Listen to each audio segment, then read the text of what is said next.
us, you can go ahead and take a seat. And as you're doing that, please welcome out our guest speaker for this weekend, Neil Mammen. Thank you. Thank you. I love this church. You know, some of you have heard me speak here. I visited a few times. Right in the middle of COVID was when we first visited. And the first time I spoke, Pastor Rick invited me to speak. They gave me this great sweatshirt. And I'm like, wow, they must like me because it says, love Neil Mammen. What? It was just, so I felt really welcome. But thank you. I love your pastor. He's great. He's a man after my own heart. We share a lot of the same rebellion against the machine kind of thing, and you know him well for that. So let me ask you a question. Let's start with asking a question. What was the first time the Bible, where was the first time in the gospel what was the first time in the gospel was hinted at in the Bible, in the Old and New Testaments? Genesis. Exactly. Genesis what? Genesis 3:15. And this is God talking to Satan. He says, I will put enmity, a war between you, Satan, and the woman, and between your offspring and hers. He will crush your head, and you will strike his heel. You know, it's always tough for a pastor to let somebody speak during, around Easter time, Good Friday, Palm Sunday, and this being Palm Sunday, I'm really honored to be here because I want to talk about something that's going to be really relevant when he preaches for you in Easter, and that is, did Jesus Christ really rise from the dead? So today's talk is the historical evidence for the resurrection of Jesus. So we're going to talk about, did Jesus really exist? Was he really God? And did he really rise from the dead? A few years ago, I was forced to go on a business trip to Israel. Oh. I have to give you the background of it. See, I was in the early days of MPEG encoding, and I worked for the company that invented the very first MPEG encoder. And a few years before that, I and a friend of mine had designed the very first MP3 player. So we're working for this company, and I was sent around the world to design MPEG, the very first MPEG encoders. Now you have to understand, it took 14 chips this big to do one D1, which is about a quarter of HD, right? And I put it on a board this big, and so now your phone can do 8 of those. So, yeah, you see how the technology has come. But anyway, so I would fly around the world helping all these companies build the very first encoders. And one of the companies was an Israeli company. And I asked the guy, said, his name was Asher. I said, Asher, you got to come figure out a way where I just have to fly to Israel to help you guys out. He goes, oh, yeah, no problem. Calls up my boss and says, hey, can you send Neil over? We need help in getting this part to work.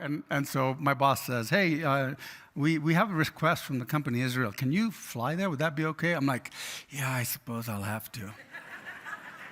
And so I get there, but they really put me to work because they're having this encoder. It's not working the way they think it should be. So I have to look at their design. I have to say, and it's always hard when you study other people's designs. They're like, okay, now what did you guys do here? Why'd you do that? And so I go through it, and every night, every day we're working on it. And every night I would go back to the hotel, and I would look at the map of Israel and go, here we are, because I was in Tel Aviv, right? That was where the company was. And Tel Aviv is not this really pretty city.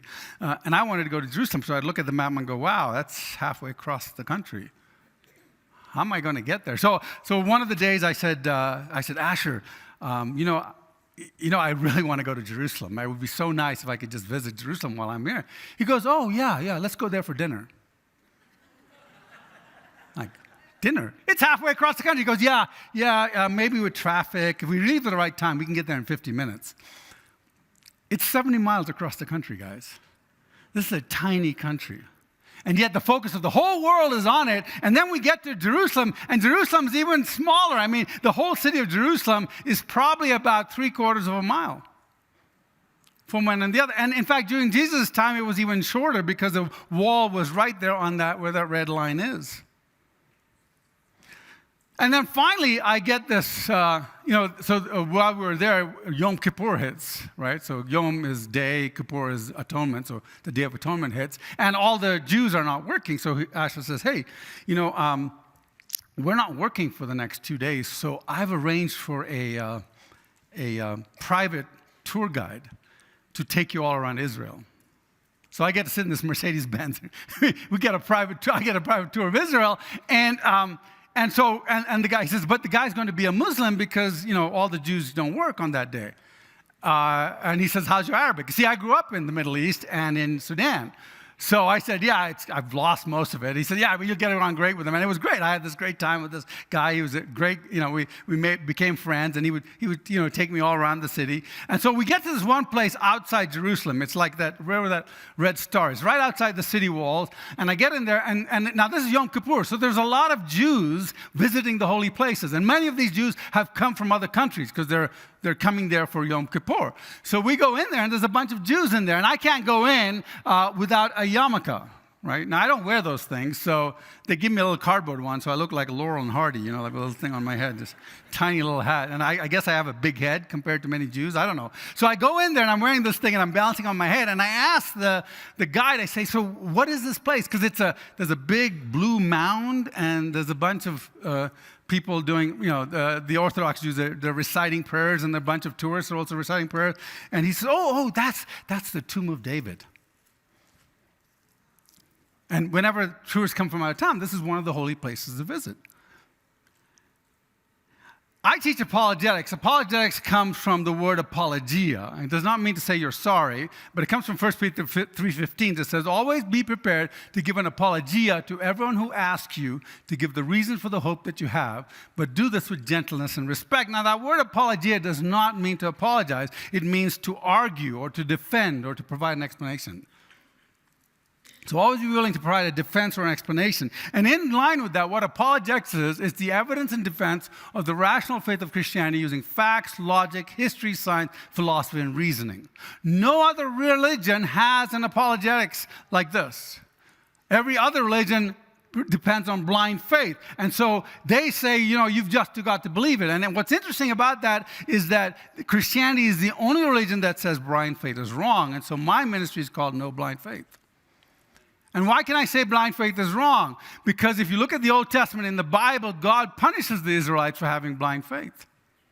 He says, you follow idols that they have done nothing for you, but I led you out of the land of Egypt. I parted the Red Sea. I dropped the walls of Jericho. I fed you in the wilderness. He gives you physical miracle, a physical miracle, a physical miracle. And then he says, and so you should follow me. But when you follow those idols, you have blind faith in them. They don't know anything for you. And he sends them into exile for 70 years. By the way, if you notice the Jewish history, after the Jews came back from exile, they never once worshiped false idols. Some of them weren't worshiping anything, but there were no false idols in Israel in Jesus' time. So I teach a number of things, and there are 6 steps I go with most people. One is I prove that faith should never be blind. But 2, I also prove that God exists without using the Bible, using science. And I wrote the book, and Sam talked about it, Who's Agent X. We also have a children's version, but I think we're out of them. And they can tell you where to get hold of them if you want. And then we prove the New Testament is accurate using archaeology and manuscript evidence. I don't know if you know this, but did you know that we can prove that the Bible that we have today is exactly the Bible that they wrote 2,000 years ago, the New Testament, through manuscript evidence? And it's amazing. It's amazing history. And then the next thing I do is I prove Jesus really existed and rose from the dead using all the above. And that's what we're going to talk about today. So throughout the talk, I'll talk about some of the stuff that we've already talked about, which you would have heard normally. And then number 5, I explain why Christ had to die and why God must punish sin. I mean, why does Jesus have to die? What's with all that blood and gore? And, why does somebody else dying for my sin pay for my sin? And so we'll actually mention that today because that's all tied in. And then number 6 is I explain how evil and God can coexist. And I actually did that talk here a few years ago. So given all this, my claim is that Christianity isn't a blind faith. It's a rational faith built on a solid historical and logical foundation. And here's the problem with that. Most people don't know that. And so if you have kids or grandkids, when they get out of church and they go to college, or when they get out of your home and they go to college, many of them, it turns out 75% of them leave the faith.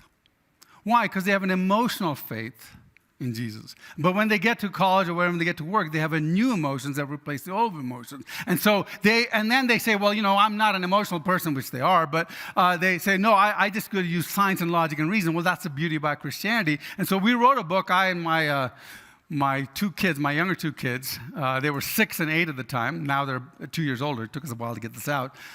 We wrote this daily apologetics for kids. This is volume 1. This is just 1 month. There's eventually we'll have all, it does 20 days of apologetics and allows you to interact with them and get your kids from the ages of 6 thinking about this. And I know it works because it worked on my kids, right? In fact, they were, my 6-year-old was walking around the house reading it, going, "Hey, Dad, you made a spelling mistake here." I'm like, it's like, I knew that. And then, of course, there's the book that I preached. I preached on this book. I think it was like 4 years ago. It was that rebellion book. It's called "Jesus is Involved in Politics. Why aren't you? Why isn't your church?" Most pastors didn't really like that, and I'm kind of a black sheep now, but your pastor loved it and invited me to speak. And we're actually out of those books, but they can tell you where to get them. But here's the thing. I want to talk about this one, Who's Agent X? Because it's relevant to what we're going to talk about. So this book, when I wrote it, it was proving God exists without using the Bible. It just uses science. And what's important about this, because we're going to refer to this, in the book we talk about the Big Bang, how the Big Bang is the greatest attestation of God. Because before the Big Bang, atheists thought the universe had existed forever, so you didn't need a God. And suddenly the Big Bang theory comes along, and they mock it, and that's why it's called the Big Bang. It was a mockery of it. And then they finally had to accept it, and so the reality is that they didn't like the fact that if you have a Big Bang, you need a Big Banger. So they fought it. And so this book uses science to prove. But here's one of the things that's very interesting. At the point of the Big Bang, we can calculate, and they've done all these things, they can calculate that there were up to 10 dimensions. There were 10 dimensions. Yeah, well, height, length, breadth, right? And time is the 4th dimension. It's half a dimension because you can't only go forward in it. But those are the 4 dimensions. But those are what we call the 4 natural dimensions. But science has calculated that there are 6 other, what kind of dimensions? Supernatural dimensions. And you go, "Well, Neil, that's a theory." No. We spent $3 billion and built the Large Hadron Collider to send a particle into one of those dimensions. Mathematics has calculated it. Science has calculated it. Now we just need to find the physical evidence of it. So that's very important because we are going to talk about that because that's going to be very, very significant. So let me ask you this. Is Christianity based only on the teachings of Jesus? Did Jesus come to show us the way to God? What did Jesus say? He said, "I am what? I am the way, the truth, and the life." Jesus didn't come to show us the way. He came to what? To be the way. You see, if there was no Jesus, there is no Christianity. If there is no Muhammad, you can still have Islam because you have the Quran. If there is no Buddha, you can still have his teachings, so you still have Buddhism. If there is no Krishna, well, actually, the Hindus don't really care about anything. It's just believe whatever you want to believe and you're happy, right? But in Christianity, if you don't have Christ, you don't have Christianity because Jesus didn't come to show us the way. He came to be the way. And part of that is that he had to prove that he was God. And the only way he could do that was doing something that nobody else could do, and that is to die and rise from the dead. So let me ask you this. If you're not a Christian here today, I'm not going to ask you to make any emotional decisions, but it might be emotional. But I'm going to ask you to think logically and rationally. If I could prove to you that there's a high degree of confidence that Jesus actually and physically rose from the dead, which would mean that his claim to be God would be true, would you be willing to accept his claims despite the consequences of that decision? A lot of people have consequences. They're like, well, if I say that God exists, then I can't do this. Or if I say that God exists, that means my mom isn't in heaven, or my brother isn't in heaven, or, there are all these consequences. But if the facts lead you to the truth will set you free. So today we're going to talk about why Jesus is different from the other good teachers. Well, actually, we just mentioned that. I already told you that. So the next thing we're going to talk about is, did Jesus really exist? And the third one is, did he really rise from the dead? So let's look at if Jesus really existed. How many people here today think that Jesus is only talked about the Bible and nowhere else? How many people think that Jesus was never mentioned by other historians? How many people think that Jesus was just a legend who never existed? I've had so many atheists, so many non-Christians come and tell me, "Oh yeah, it was just a legend. It was all that." So today what I'm going to do is I'm going to show you evidence that Jesus existed, had a brother, was crucified, and died under Pontius Pilate without ever using the Bible. Let's go look at Cornelius Tacitus. Tacitus was a Roman historian, right? And he writes this, and he was not a Christian. In fact, he hated the Christians. I don't know if he hated, but he despised the Christians. Christus, from whom this name has its origin, suffered the extreme penalty during the reign of Tiberius at the hands of one of our procurators, Pontius Pilate. Then there was Josephus. Flavius Josephus was a Jewish man. He was actually in the army, the Jewish army. And then when he realized that the Jewish army was going to be decimated by the Romans during the siege of Jerusalem, he decided to defect and become a Roman. And he became a Roman historian. And he writes this. So again, not a Christian, not a believer. He says, Ananias the high priest convened the meeting of the Sanhedrin and brought before them a man named James, the brother of Jesus, who was called the Christ, and certain others. He accused them of having transgressed the law and delivered them up to be stoned. Jesus was a real human being. He really existed. And I've shown you that all these facts are there, and I didn't even use the Bible for that. And that's not the only one. We have a whole bunch of them. We have Suetonius, Pliny, Thales, and the Talmuds. And there's a number of others too.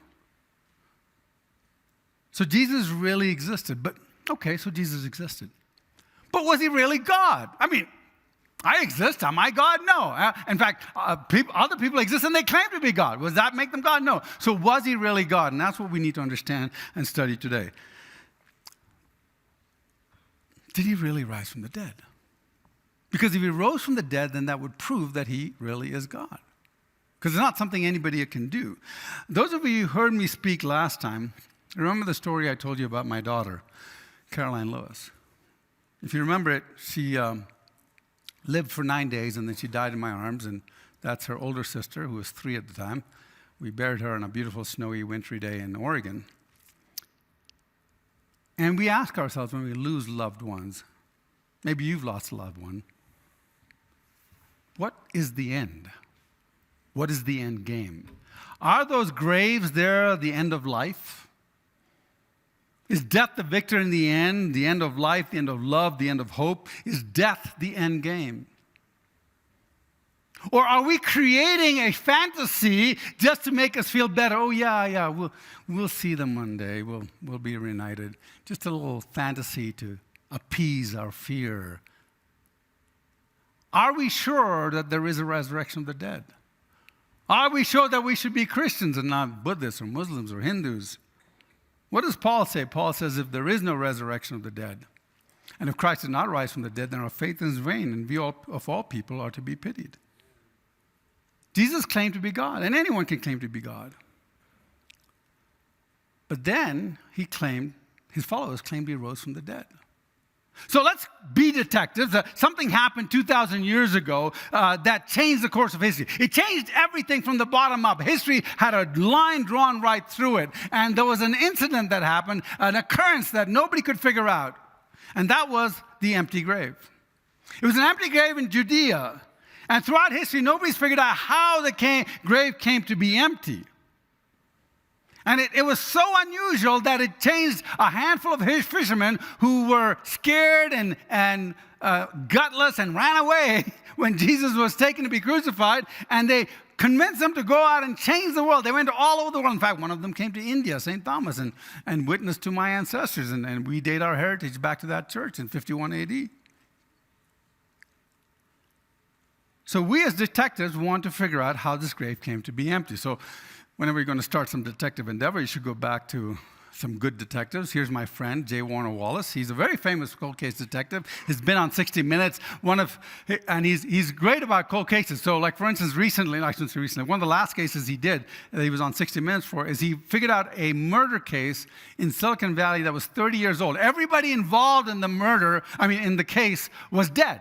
The original police officer, the victim's mother, and everything. Only the murderer was still alive.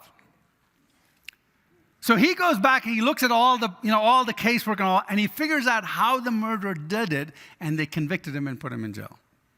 30 years later. So he's the expert in this. And so I was talking to him and I said, so tell me, how does this all work? He said, well, there are two kinds of evidence, direct evidence and circumstantial evidence, right? Direct evidence supports the truth of an assertion directly without need for any additional evidence or inference, right? You see somebody shoot somebody, that's direct evidence. Circumstantial evidence is evidence that relies on an inference to connect it to the conclusion of fact, like forensic evidence, like a fingerprint of the scene of the crime. I mean, and that is like, somebody leaves the crime, and it turns out, he says, Neil, I don't know if you realize this, but most murder case convictions come from circumstantial evidence. I said, that makes sense, doesn't it? Because most people aren't going to murder somebody in plain daylight. They're going to do it behind when nobody can see them. So then there's no witnesses. So you've got to go and look at the gun and the people who's heard them arguing or whatever. But you've got to come up with circumstantial evidence. In fact, circumstantial evidence has also freed people. So it's very powerful. So today we have to go back and look at the empty grave. And since nobody alive today was alive back then, we're only left with circumstantial evidence. Now, I know what you're thinking. Well, Neil, how do we know the grave was empty? Isn't that just a legend? Well, let me turn that question around real. If the grave wasn't empty and the body of Jesus was still in the grave, how long would the story of Jesus' resurrection have lasted? Let me ask you this. What's the fundamental crux of Christianity? That Jesus is what? God. And he proved he was God by doing what?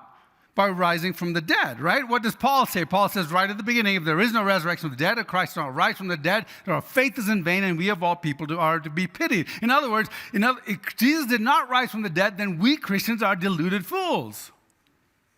And we're wasting our time here. So let me ask you this. Let's say it's AD 33. It's about 50 days after Jesus had been crucified. And you want to stop this religion of Christianity, what's the easiest way to do it? What are they claiming? They claim that Jesus rose from the dead. What do? You say, well, there's the body. You go to the grave, you have a press conference, everybody, these crazy Christians, body of Jesus right here. End of religion. But they didn't do that. And here's the thing, the apostles weren't preaching the gospel in Rome 1,500 miles away. They were preaching it in where? In downtown Jerusalem. Now, how big is downtown Jerusalem?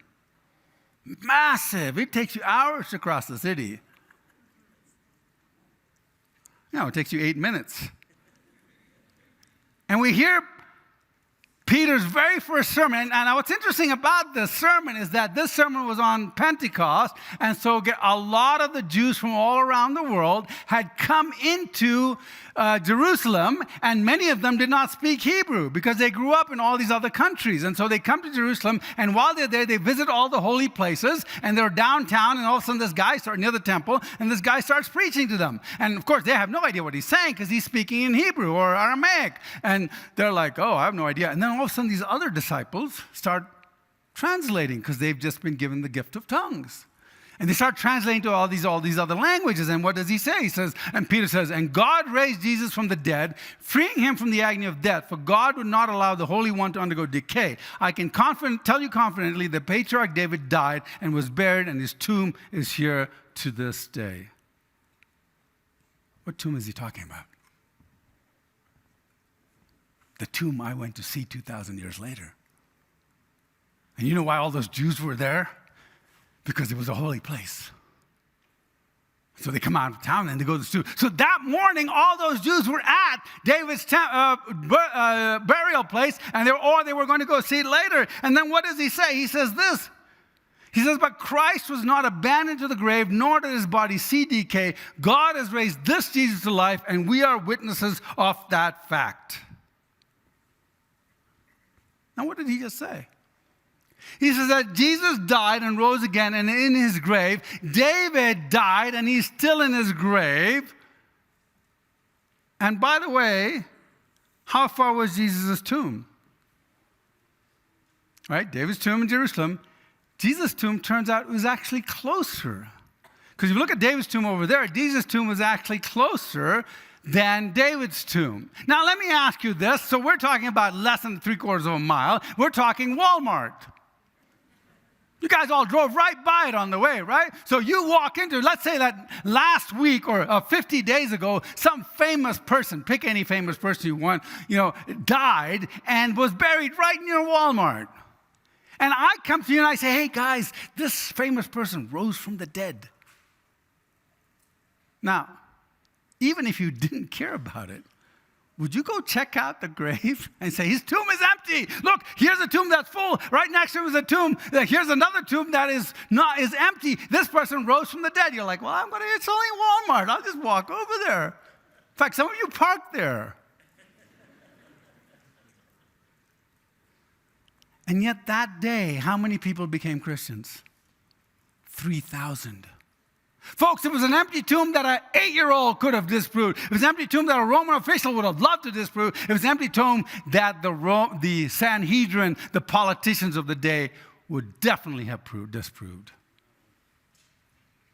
By the way, I always like to throw this in. You know, the first time we see, recorded in history, the very first time we see a republic in history, do you know where it is? People are like, oh, the Greeks. No. Exodus 18. You shall elect one man to be ruler over 10 families, and then they shall elect a ruler. In fact, the word ruler means what? Legislator. In fact, the book of Judges really should be the book of rulers, because the translation of the word judge that we've translated judge is really rulers, because that's the book of rulers. You're like, why is it called Judges? No, it's the book of rulers.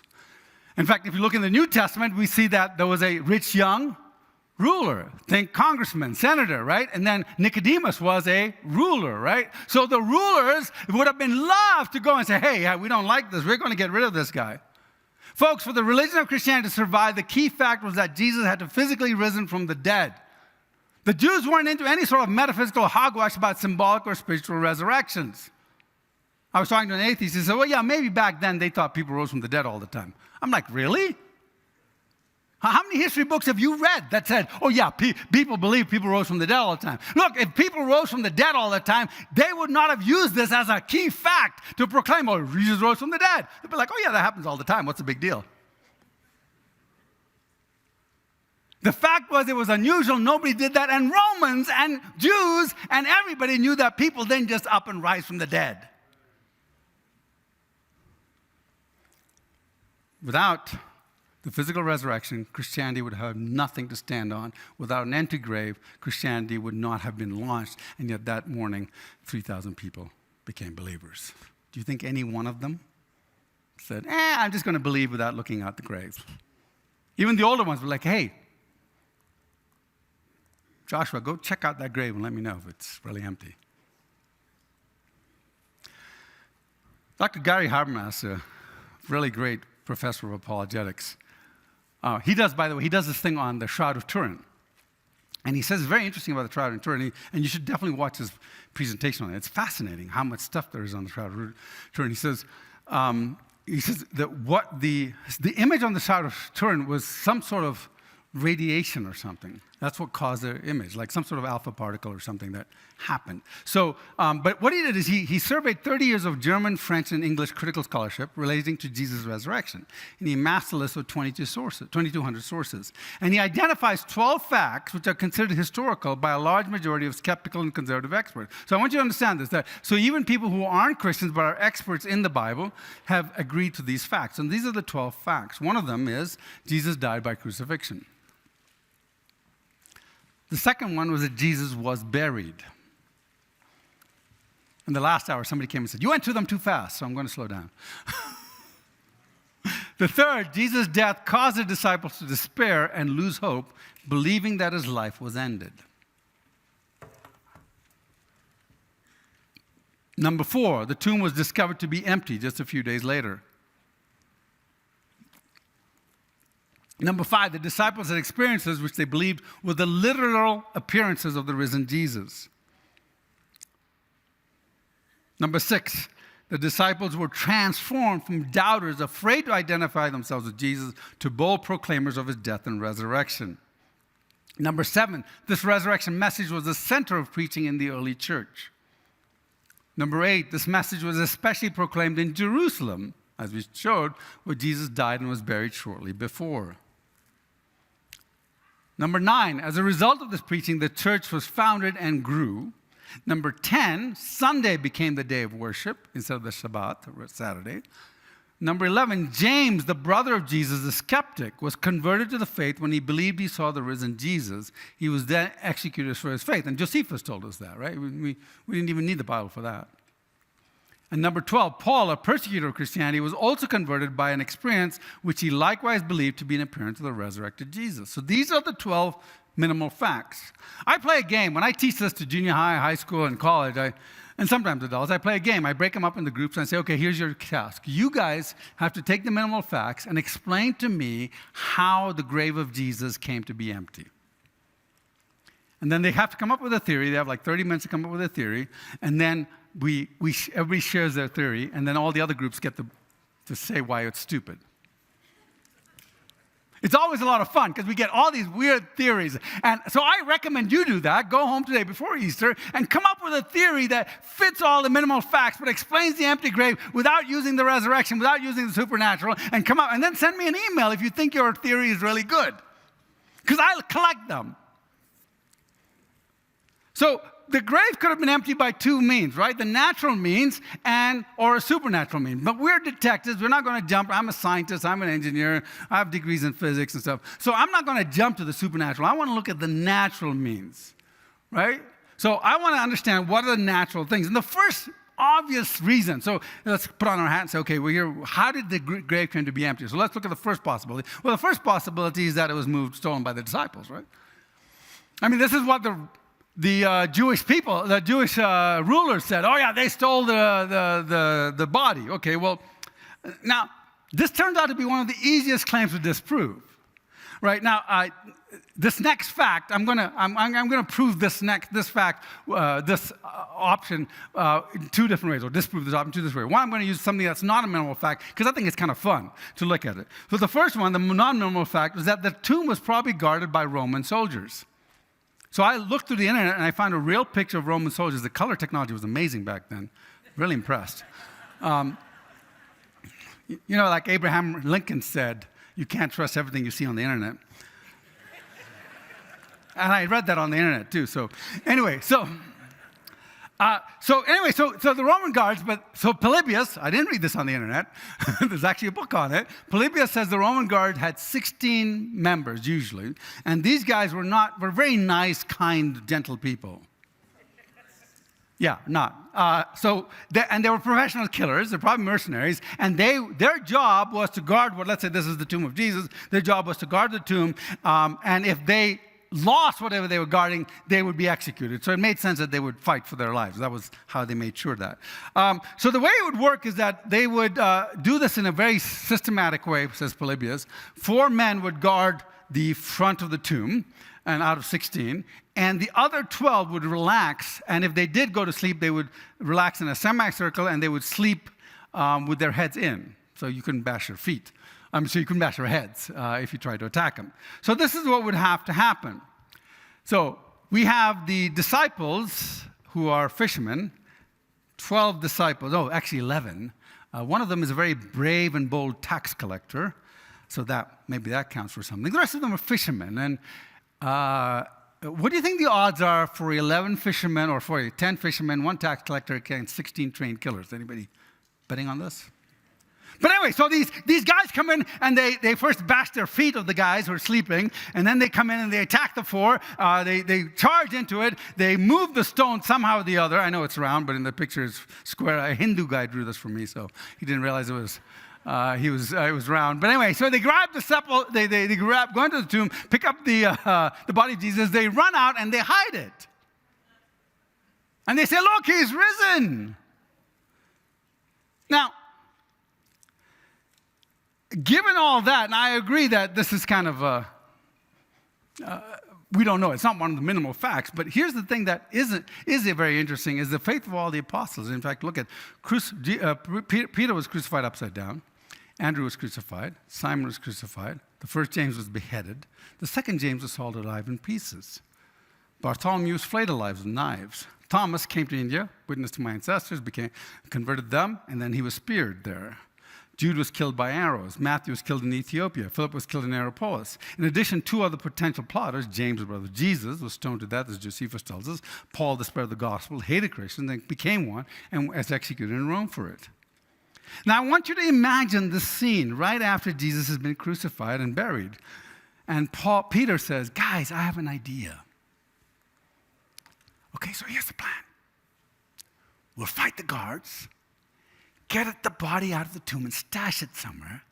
Then we'll come back and tell a story that will probably have us hunted, hated, whipped, stoned, poor, powerless, and finally get us all killed. And we never change our minds. So who's all with me on this?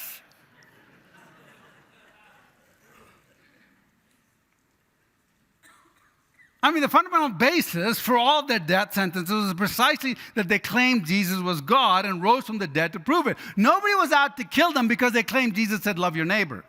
That's nonsense. Jesus was a threat. He said a lot more than that. The Romans hated the Christians, because they said Caesar was not God. The Jews hated the Christians because they said Jesus was God. And everybody else hated the Christians because they said Jesus was the only God.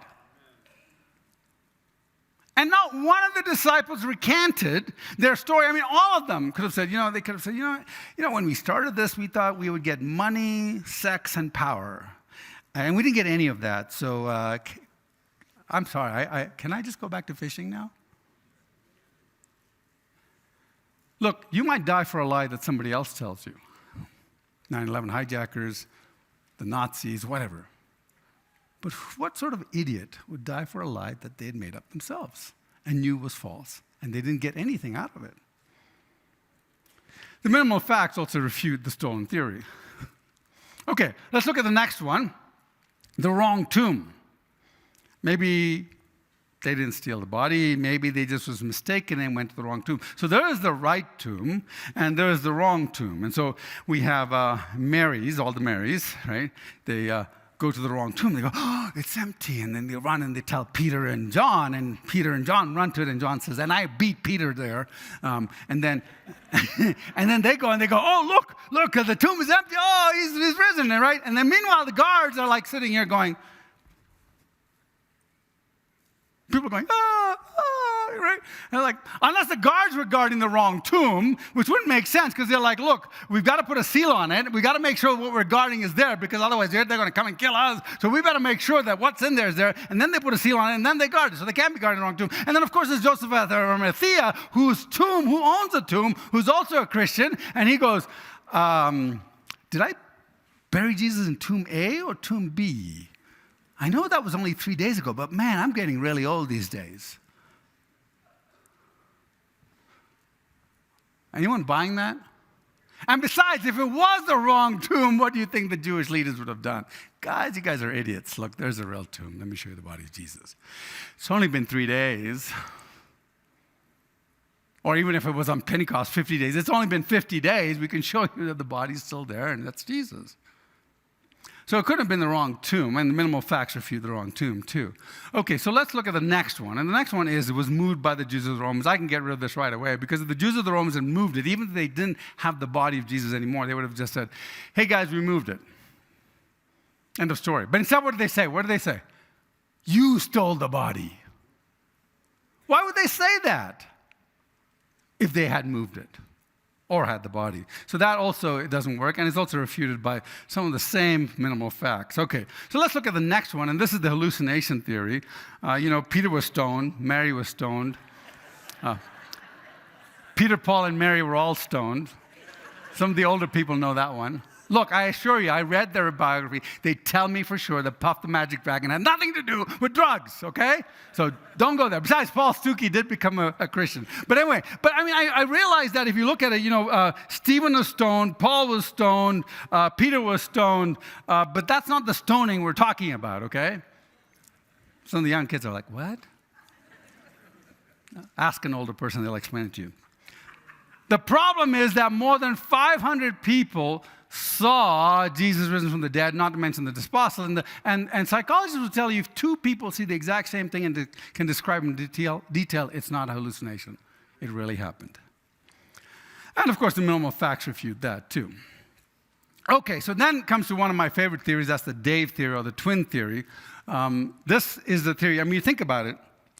How could you explain a risen Jesus? Well, the easiest way is to explain it with a twin, an identical twin. I mean, we knew there were twins there, right? Because Didymus, Thomas a twin. And so we knew there were twins there. But here's the problem. If there is a twin, how do you get a twin into the picture it has to be a twin that your mom doesn't know about and your brother doesn't know about. You see the difficulty here? It's like he's got to have an identical twin that nobody knows exists, right? So, there was a movie called Dave, and that's and the guy looks just like the president, so he pretends to be the president and all that stuff. So that's where the Dave theory comes from. There's a great philosopher, William Lane Craig, great apologist, and he's arguing with this guy named Greg Cavan. Greg Cavan is a professor in biblical studies, but he's not a Christian. And I always go, why? Why would you dedicate your life to something that you didn't even believe in? Okay, so he had studied all the evidence, and he says the only possibility is the twin theory, but he's got to figure out how to explain how the mom and the brother are both Christians and don't know that Jesus is the twin. So he comes up with this, and if you go online, look up William Lane Craig Dave theory, you'll be able to find the whole debate. It's a lot of fun. And you'll have a lot of laughs. William Lane Craig is a great debater and just very gentle. He's not rude or anything. He's very matter of fact, very reasonable, very rational. So this is the theory that Cavan comes up with. He says Jesus was born in a cave in Bethlehem, and it was very dark in the cave. And right next to him was another couple who also couldn't find place at the inn, but they had identical twins. You know where this is going, right? Somehow in the darkness of the cave, and I call them Dieter and Jeter. I don't know why, I just thought. Somehow in the darkness of the cave, Jesus, the real Jesus, gets accidentally swapped by Dieter. And so I'm trying to think, how can this happen? Like, what are the possibilities of this happening? I mean, you know your child, so this is the only thing I can think of. Mary's like, she's got Jesus, and there's the real manger of Jesus, and here's the manger with Jeter and Dieter, and Jeter's probably off getting his diaper changed or something, and Mary goes and lays down Jesus right next to Dieter, and she goes, wait, and she walks away, goes, oh no, that's not our manger. She goes back and she picks up the wrong child, Dieter, and puts him in their manger. I mean, that's the only way I can think of it. So understand what happens as a result of this. So Dieter goes off to Egypt and then later to Nazareth. He grows up thinking that his name is Jesus. He starts preaching love, and so people want to kill him. No, not really. But so he starts preaching that he's God, and people try wanting to kill him. So he thinks he's God. And Dieter and Jesus go off to some other part of Jerusalem, and they grow up, and they're like, well, I think we're twins, but we don't look anything alike. But hey, that's fine. Maybe we're just fraternal twins. So, and then one day they're walking through Jerusalem, 33 years later, and they see this scene. And there's Dieter, who got swapped with Jesus' birth, and he's crucified. And there's Jesus, the real Jesus, who thinks he's Dieter. But then there's his quote-unquote identical twin brother, Jeter, and he notices the man on the cross looks just like him. And so he decides to pretend that he goes, hey, Dieter, I have an idea. After they bury him, let's attack the grave, the guards of the grave, kill them all, take the body of this Jesus guy, we'll bury him somewhere, and I'll pretend to be him. Is this working for you? I mean, I'm trying to think how it would work. He shows up and goes, hi, you must be Martha. No, I'm your mother, Mary. Oh, sorry. You must be Jude. No, I'm James, your brother. You must be Peter. No, I'm John. How dare you think I'm Peter? He's an old, crabby old man. I mean, he doesn't know anybody. And they're like, wow, James is like, man, after he rose from the dead, his head is all messed up. Let me ask you this. What does it take? How many people have brothers? Okay. What would it take to convince you that your brother is God? And not some deluded lunatic. Somebody in the last section says, I'd be easier to believe that he is Satan, right?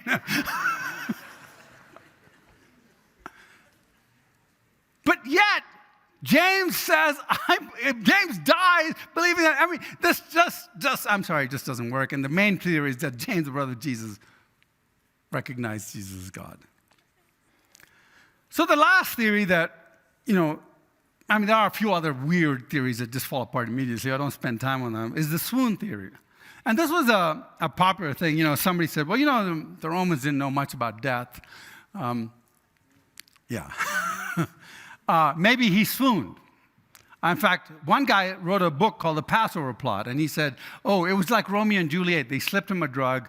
He thought, everybody thought he was dead, but he was comatose. And then once he was in the tomb, he woke up, and then everybody thought he had risen risen from the dead. So here's the problem. Most people don't bother to learn the details about crucifixion and what could have happened and what couldn't have happened. So I want to go back through the crucifixion, and I want to talk about what happens this week from now till Friday. Okay? So on Thursday night next week, Jesus gathers in the upper room, and he says this. He says, "This is my blood poured out for you for the forgiveness of sin." And then the Bible says he goes out to the Garden of Gethsemane. If you've ever been to Israel and you stood out, you can see all of Jerusalem from the Garden of Gethsemane. It's a beautiful sight. And he prays earnestly. And in being in anguish, he prayed more earnestly, and the sweat was like drops of blood falling to the ground. Now, some of us may be predisposed to say, well, that's just creative language. It's metaphorical. Yeah, but it isn't. You see, there's a condition called hematidrosis. It's an affliction caused by high psychological stress. You see, what happens is severe anxiety causes the release of internal hormones and chemicals that break down the capillaries in your sweat glands. And as a result, you bleed into the sweat glands, so it looks like you're sweating drops of blood. It's a real condition. And the more agony you are, the more stressed you are, the more you bleed. Our Lord was in great mental anguish, and at the moment, he's suffering from hematidrosis. And even more heartbreaking is that it leaves the skin extremely fragile, so the skin becomes extremely sensitive and tender, and at times painful to the touch. And it's so heartbreaking because the next day, what does he get? He gets 39 lashes. History tells us that the Roman 39 lashes were from a whip of braided leather thongs with metal balls and bone woven into them. When the whip would strike the flesh, the balls would cause deep bruises, and the bone would cut the flesh severely. If the soldier doing the whipping was an extra foul mood, the cuts and intensity of the whipping could shred the back so much that the spine of the victim was sometimes exposed. The whipping would have gone all the way down the soldiers to the back of his legs. It was just terrible. One physician who has studied Roman beatings said as the flogging continued, the lacerations would tear into the underlying skeletal muscles and produce quivering ribbons of bleeding flesh. Eusebius, a 3rd century historian, says the sufferer's veins were laid bare, and the very muscles, sinews, and bowels of the victim were open to exposure. My friends, Isaiah 53:5, which predicts this, talks about the crucifixion, and I recommend you read this week. It says he was beaten for our transgression, and by his stripes we are healed. As a result of this, Jesus goes into hypovolemic shock. What is hypovolemic shock? It's shock caused by a low volume of blood. The heart races to try and pump blood that isn't there. Blood pressure drops, causing fainting or collapsing. Remember that line. The kidney stops producing urine to try and maintain what liquid is left in the body. Remember, and let's go back to Psalm 22. And the body becomes extremely thirsty as the body craves fluids to replace the lost blood volume. Remember, Psalm 22:15 says, "My strength is dried up like a potsherd, and my tongue sticks to the roof of my mouth." What happens when Jesus is walking to the cross to the Calvary with his cross? He faints, he stumbles and falls, and they call in Simon the Cyrene to lift it for him. And then when he gets to the cross, what does Jesus say? He says, "I thirst." He was suffering from hypovolemic shock. When Jesus got to Golgotha, the place where he used to be crucified, the soldiers would then tie his arms and his legs to the cross, and then they would nail him. But we see pictures of nailings and, Jesus with holes right here. But that's not where it would happen. The nailing was actually right here, because if you put a hole right here, it doesn't hold your arms up, not even forget about your body. So they would have to go right here, which would be, and this is from crucified victims we've seen, we would see that the bone would go right here, and the nail would go right here, which would hold up your hand, your arm. And this was what we call, where your median nerve is. You can actually push down on it, and you'll feel a bit of it. It's protected by the bone, but it's right there, right? Now, here's what's interesting about the median, or tragic about the median nerve. It's just like the funny bone, the humerus nerve. And the more you squeeze it, the more painful it gets. And so the idea is that if you put a nail right there, every time you move, you're squeezing that nerve, or if you've already cut it and you're squeezing it. And it was so painful that they created a name for that. It means, the word is excruciating, which means out of the cross. And then they do the same thing with his other hand and then his feet.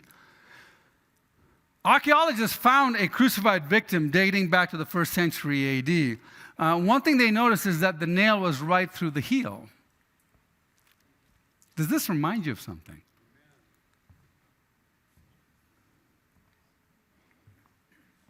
The Bible says that they have pierced my hands and my feet. And that's written 900 years before Christ, long before the Romans were even active on the scene, long before the Romans invented crucifixion. And yet the Bible prophesies that the Messiah will have his hands pierced and his feet pierced. And so once Jesus' wrists were nailed, they would pull on his shoulder and dislocate both of his shoulders. Why? Well, first of all, Psalm 22 says what? My bones are out of joint. So they raise the cross after they dislocate his shoulders, and what happens is he falls forward like this. Now, when you fall forward like that, your lungs are in an exhale position. You can't take a breath unless you do what? You can't pull yourself up because your arms are out of its socket.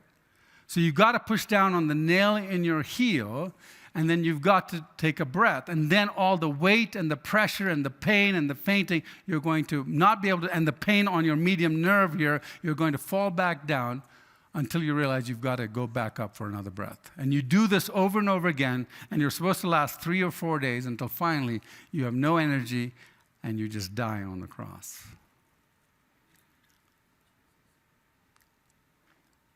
If you recall, the soldiers came by and broke the legs of the 2 thieves. Why did they do that? So they couldn't push themselves up. So they would die of suffocation. Why? Because the next day was the Shabbat, and they didn't want any bodies to be left hanging on the Shabbat. And so the Romans said, yeah, okay, we'll handle that. We don't want to write on our hands. So they did that. But when they came to Jesus, now remember, crucifixion was not supposed to kill you right away. It was supposed to be an example of how you should never never cross the Roman rulers. You should obey everything they did because, you're going to end up on that cross just like that guy. But when they came to Jesus, he was already dead. They didn't need to break his legs. So, well, there you go. Maybe he swooned. But here's the problem. If you swoon on the cross, if you faint on the cross, what happens to you? You suffocate because you can't push yourself up to breathe. And it's not a small movement. It's a massive movement. You got to release all the pressure in your lungs. So you can't sneak a breath like this. So how did Jesus die? I listened to an interview by a doctor who studying the conditions that led up to Jesus, and he says, the way Jesus died was his blood goes into a sort of a shock. And what happens is it can't clot. So you start bleeding and you keep bleeding and nothing stops the flow of blood. And Jesus dies of a massive blood loss as his blood pours out for us. My friends, God so loved the world that he gave his only begotten Son, that whosoever believes in him shall not perish, but have eternal life. And all of us, like sheep, have gone astray. We have turned everyone to his own way, and the Lord has laid upon him the sin of us all. Prophecy written hundreds of years before Christ. Jesus was dead. And then Luke says this. Luke says, it was about the 6th hour, and there was darkness over the earth until the 9th hour. Now, the way they counted was the first hour was 6 a.m. for us. So they sounded the sunrise was hour 1. So 6th hour would be noon. And darkness, 9th hour would be 3 p.m., right? So there was about 6th hour, and there was darkness over the earth, and the sun was darkened. Matthew 27:51 says, and there, behold, the veil of the temple was torn in two from top to bottom, and the earth quaked and the rocks were split. Why was the veil torn in two? Because the veil was the veil between the Holy of Holies and everyone else. And once the veil was torn in two, what was God saying? You are free to enter into his presence. Because the price for your sin has been paid. And this all lines up with what Joel says 540 years before Christ. The sun will be turned to darkness and the moon to blood before the coming great and dreadful day of the Lord. And everyone who calls on the name of the Lord will be saved. For on Mount Zion and in Jerusalem there will be deliverance. Now, here's the problem, though. That's an eclipse and an earthquake we're talking about. Now, earthquakes are hard to discover in the past. But I can tell you every single eclipse that has ever happened. Why? Because we have astronomical charts. We can go back and see where the moon was and where the sun was, where the earth was. We can calculate all that. And there's a problem here. There is no eclipse around that time in Jerusalem. So the atheist goes, see? Oh, maybe Jesus died on the cross, but that's all made up. Until you read the historian Phlegon Trailinus, who had to suffer under a name like that, but besides that, he records in his history, he was not a Christian, and he records in his history about the Olympiads, okay? So he says this. He's got not even talking about Christianity. He says, in the fourth year of the 202nd Olympiad, which, by the way, is AD 33, as far as we can figure out, a failure of the sun took place greater than any previously known, and night came on at the 6th hour of the day. That's noon. So the stars actually appeared in the sky, and a great earthquake took place in Bithynia and overthrew a greater part of Nicaea. Yeah, it wasn't an eclipse. It was something far, far more powerful than that. Jesus was dead. Roman historians tell us that it takes no less than 4 executioners to verify a dead person.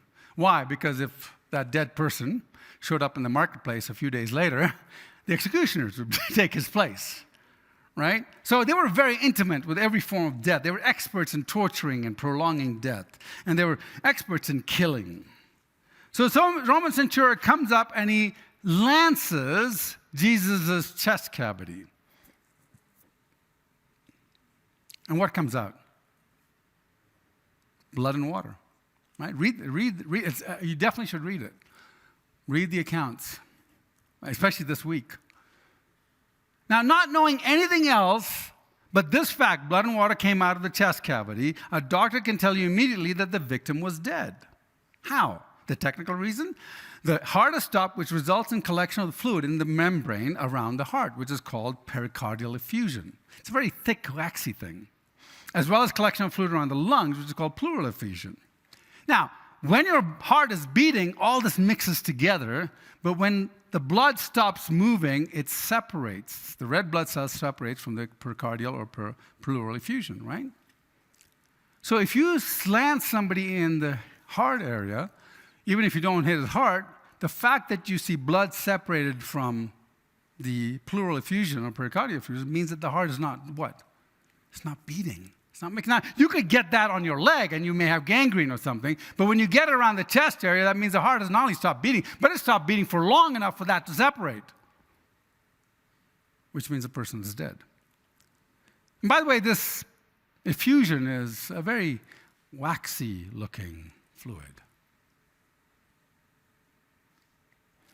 But given all that, the death blow to this, which is actually given to us by an atheist, Dr. Dave Strauss, he's an opponent of Christianity. He mocks the swoon theory, and this is how he tells you why it doesn't work. Let me tell you why the swoon theory, he says, doesn't work. It's impossible that a being who is stolen half dead out of the sepulchre, the tomb, who crept about weak and ill, wanting medical treatment, who required bandaging, strengthening, and indulgence, could have given to the disciples the impression that he was conqueror over the death and the grave and the Prince of Life.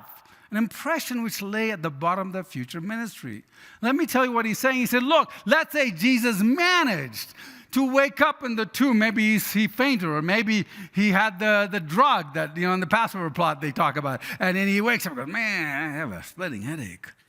Oh, I got holes all over me, man. I must have had a bad day. Oh, man. Well, okay. Let's see if I can move the stone here. Oh. And he walks out there, and the soldiers are like, oh, that's very interesting. Get him! No, they're like, no, he's gone. Let's run away, right? No, they're going to get him. Okay, but let's say he manages to scare them, and he walks into town, and he runs into Peter, and Peter goes, he's gone! No, he's going to say, hey, get a doctor. The man's just survived a crucifixion.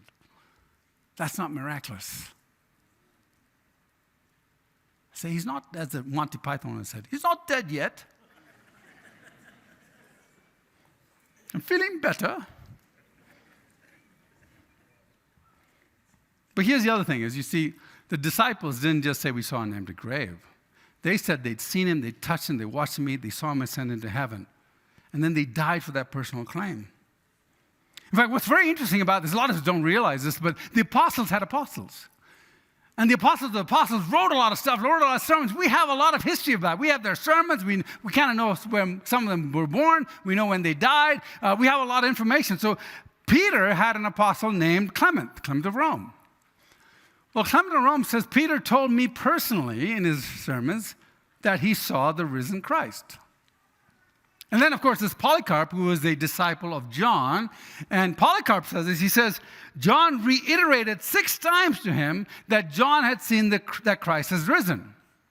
Now, I like to imagine this. So, like, Polycarp's like, so John, you really saw Jesus rise from the dead and you saw him alive. So I was like, dude, I told you 6 times, man. What is this? What do you think, I'm lying? You think I've been beaten and boiled and tortured and exiled just because I wanted to have fun? I mean, Polycarp, yes, I saw him. And then Polycarp goes and dies for that claim. And of course, the minimal facts just refutes the swoon theory. So the swooning doesn't work, which means the natural means don't work. So we're left with the supernatural means. Now, I want to put the supernatural means in context here. If you'd been following, if we'd done this in the sequence, we would know by this time that it's more rational to think God exists using science, right? Big Bang Theory proves that. And the book Agent X talks about it. In fact, the Agent X talks about there are up to 6 supernatural dimensions, right? And then we talk about how Jesus existed, which we just did. And then we talked about the minimal facts, which we just did. So given all this, it's more rational to think that the elimination of all possible solutions, we're only left with one option. What is that? The resurrection really happened. He is risen. He is risen indeed. Now, think about this. If God can create a universe, creating matter, energy, and time out of nothing, then raising himself from the dead is an easy task. But only a God could do it. So if you're a detective and you put on your detective hat, you first look at all the probables, and you say, well, the probable is impossible, then the improbable must be possible. And that's where we're at, because you see, Christianity isn't a blind faith, it's a rational faith built on a solid historical and logical foundation. The grave was empty because Jesus Christ really rose from the dead physically. There is no other natural, there's no other logical, there's no other historical, archaeological possibility. And not only did the disciples claim they saw him, that 500 other people claimed they saw him, and that one of them was a man named Paul who was persecuting Christians and then became a Christian. That's like Hitler persecuting the Jews and then becoming a Jew. What would convince somebody to do that? What would convince you to believe your brother was God? What would convince James, who actually mocks Jesus in the earlier part of the gospel, to then become the leader of the church and die for that? See, Jesus said, I am God, and I'm going to prove that to you by dying and rising from the dead. Something that can't be faked. Now, he really was God, then what he said is really important. He said, people who don't believe that I am God don't want to have a relationship with me. See, you were designed for a relationship with God. God designed you precisely the way you are so that he could have a relationship with you. Yeah, he wants a relationship with all of us, but every one of us is different because he wants that relationship with you. But if you don't want a relationship with him, he's not going to force you into that. And he will allow you to spend eternity away from him. We call that hell. We call that spiritual death. But if you want a relationship with him, there's a problem, because God has this dilemma. God is a just God. He has to be a just judge.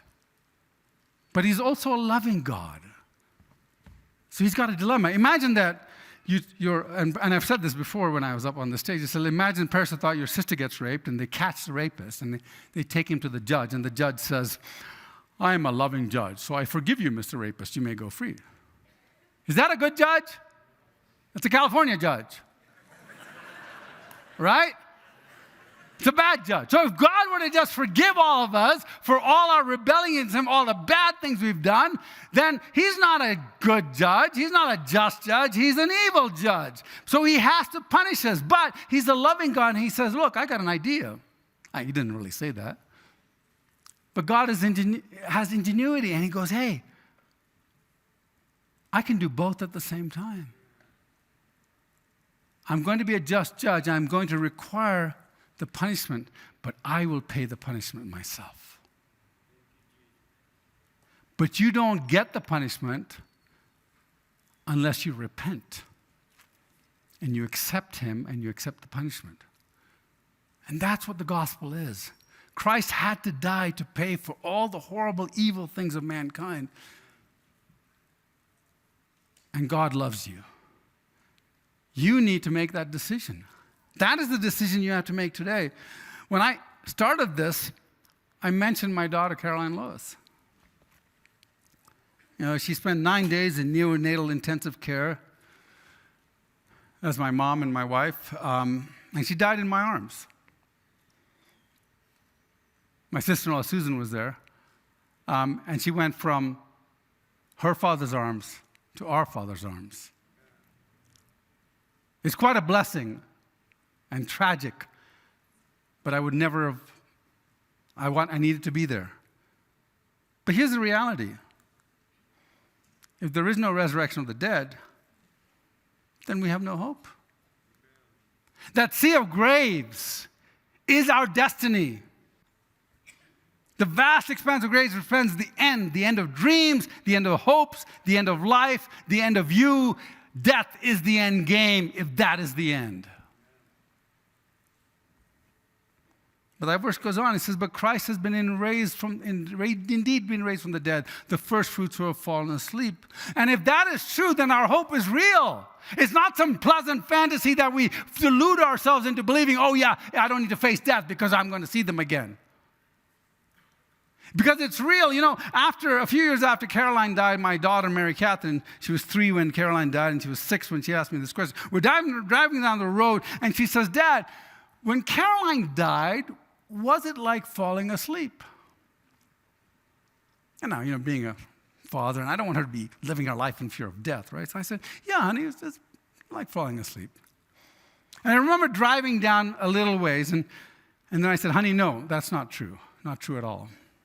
And now you have to understand, Mary Catherine has grown up listening to me speak about the dimensions and about Agent X and all that stuff and teaching about that, and in fact, writing the book. And I said, honey, you remember the dimensions? She goes, yeah. I said, you remember how, there's 10 dimensions, but we only experience 4? But when Christ died, his body became a 10-dimensional body. How did Christ get into the upper room with the doors locked?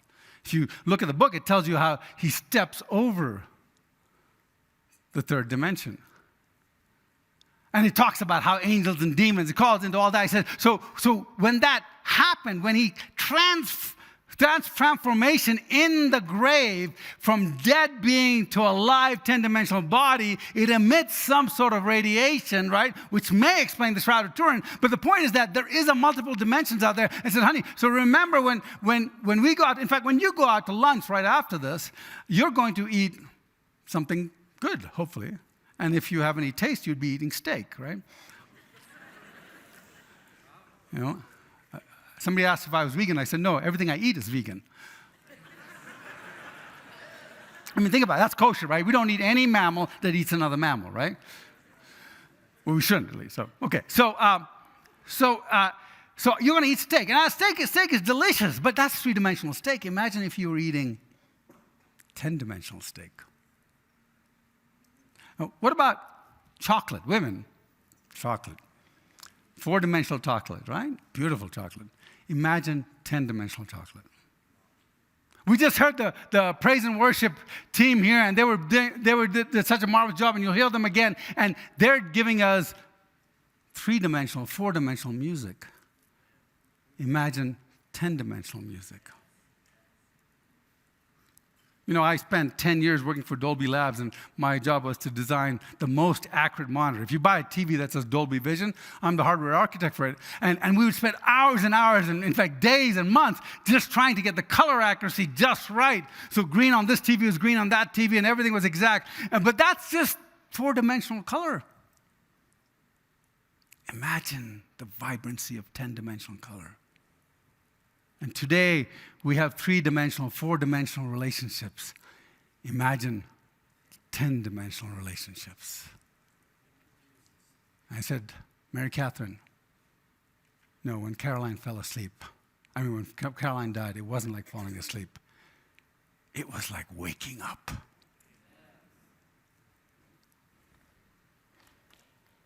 My friends,